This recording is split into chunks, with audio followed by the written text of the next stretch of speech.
Si tu veux être un bon joueur du piano, tu es dans un bon endroit. Alors, suis ces principes et conseils. Demain, tu joueras comme un pro. Premier principe, si tu veux connaître et être un bon claviériste, premier principe, aime la musique.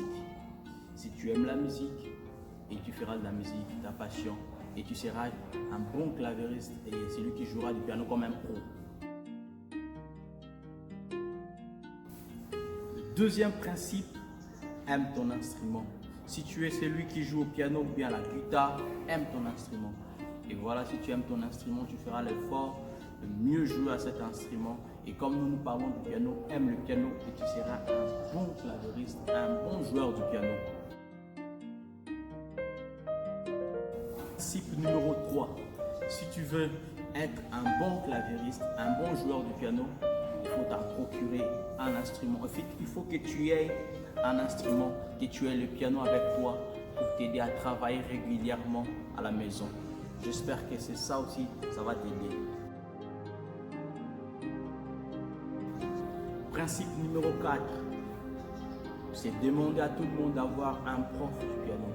Si tu n'as pas un, cherche-en. Parce que c'est à travers ce professeur, tu seras capable de faire plus de grandes choses et apprendre plus de choses au travers de lui. Alors cherche un professeur qui va t'apprendre à jouer du piano. Principe numéro 5.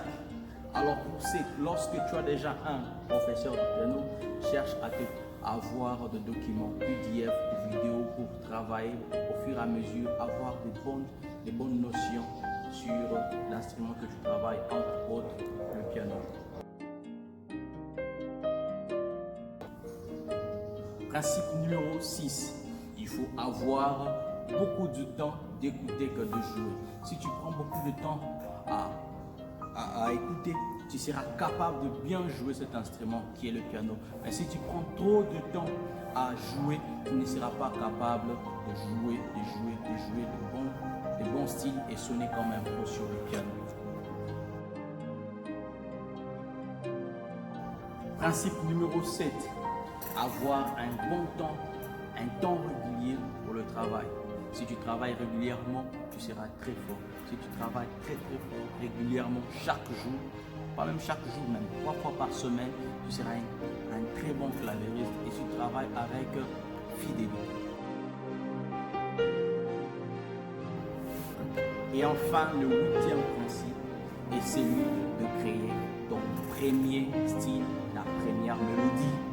Et tu seras capable de créer ta première mélodie si tu as un piano, si tu aimes la musique, si tu as un prof de piano, si tu as des documents de la musique, si tu travailles régulièrement, si tu écoutes trop au lieu de jouer. En fin de compte, tu joueras ta mélodie, ta propre mélodie et ta première mélodie. Abonne-toi sur la chaîne YouTube et pour avoir plus de travaux, plus de conseils et plus de travaux, surtout les travaux gospel et autres. Merci beaucoup.